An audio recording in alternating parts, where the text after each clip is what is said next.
Hello, good evening, this is Diecast Luna. Hope you're all doing well. And at last it's arrived, my Tomica Limited Vintage Ferrari 512 TR. And I'm really happy. I got this for a really good price. I've been after getting a Tomica Limited Vintage Ferrari for a little while now since I've come across the brand. I really like the premium stuff they do. But in my opinion, from what I've seen on other YouTubers, this seems to be the ultimate sort of version if you're going to get it. Excuse me. So anyway, we're going to take a look at the car's box first, and then obviously take a look at the car, and then we're going to do a comparison between the premium version, not so much the version like a comparison between the two cars, the brand wise, more of a comparison of, you know, because this is the evolution to the Testarossa, so that's more what I mean. But anyway, we'll get straight into it. So obviously it's got this nice sort of hard cardboard box, presentation box. You've got the Ferrari script in the corner, and you've got what we call a lines drawing or a silhouette drawing of the actual car. And then obviously on the sides of the box you can see it is an opening parts car, and you've got the Italian colours around the box, which is pretty cool. And then underneath you've got all the licensing and information and other bits and bobs, which is pretty cool. But anyway, without further ado, we will open it up, take a closer look. So just put the camera down a little bit more. So again, you've got another silhouette, the sort of another lines drawn of the car. Can't read all that, unfortunately. And then you get this little leaflet thing on the top, which again is just more information about the car, which unfortunately I cannot read. Some bits on the side, but very nicely done. Excuse me. And then you've got this. The car is like that, so you just pop out this piece of plastic, put that to one side, and then so look, take this out, and then there's the car in this little. Right, now we will angle the camera right down. And there we go. Now the camera straight away is not doing this justice, because I did have a look at it when it arrived earlier in the post, and it is a lovely, lovely model. Let's get the camera. So as you can see, now straight away out of the box, this has got a weight difference between this and the premium version, which they are very nice for the price, but this is nice bit of weight to it. You can see straight away it's got mirrors. You can see the mirrors. You can see it's the interior is done very nicely. If I can get my phone to pick it up, but you have even got the badge on the center of the steering wheel. Very, very nicely done. And there's the front, so it is lensed lights on the front, and you can even see the door lock there is picked out. And then from the behind, excuse me, you can see, so you can see it's got 512 there. You've got the Ferrari script, and you've got something on the black part. My phone is not behaving itself today, so it's not picking up. You've got the four tailpipes, and you've got the horse there, prancing horse. Very, very nice.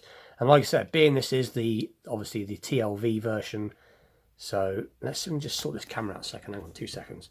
It's not enjoying, I think it's a light issue.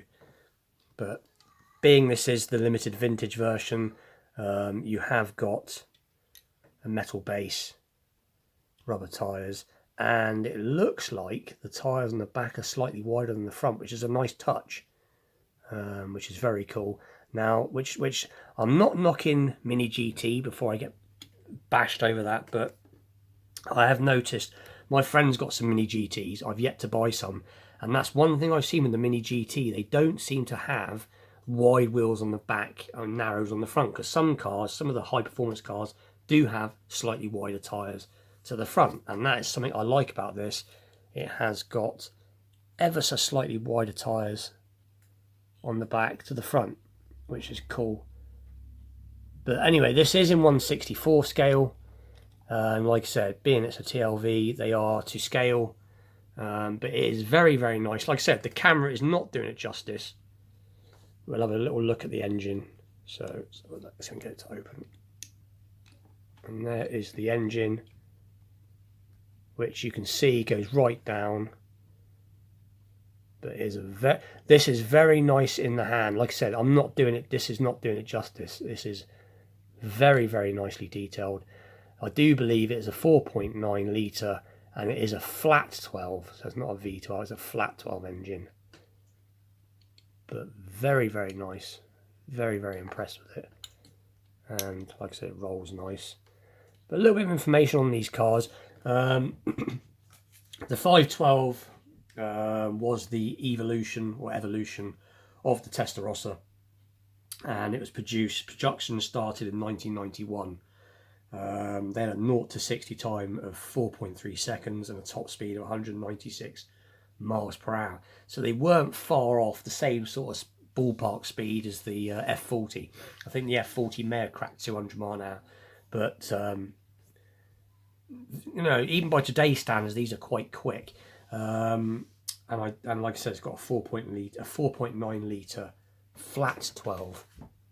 But we will bring I got the premium version of the Testarossa here. So I've made, as you can now see the scale difference, because these are 161, I believe. Yeah, 161 scale, and these are obviously true to scale. So you can see, I'll bring the camera back slightly, because obviously in real life they would be exactly the same size. This does have suspension, which is really cool, and so does the premium version. I'll just bring it in a little bit, you can see that, which is a nice touch. And like I said, it does roll very nice. I'm noticing details all the time. You've got something on the wheels there. Obviously these are proper through wheels, so to speak. They're not just like if you look at the premium version, you can see the wheels are painted. But like I said, I'm not knocking this. I love this premium brand.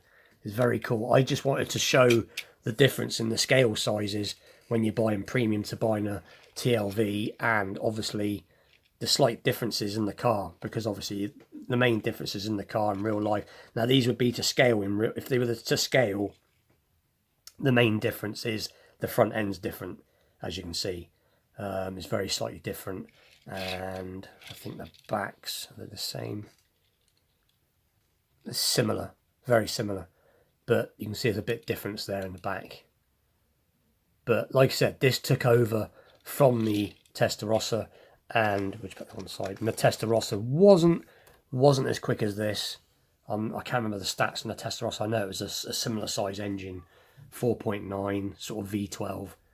But anyway, it is a very, very nice car. I'm very happy to have it.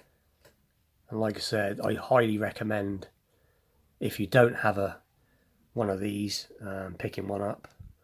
Unfortunately, these cars do go for some quite silly money. I did try to go after the Tomica Limited Vintage Ferrari Testarossa.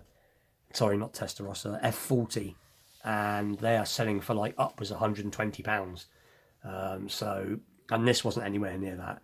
I paid £40 and £3 shipping for this. So it was a very, very good buy.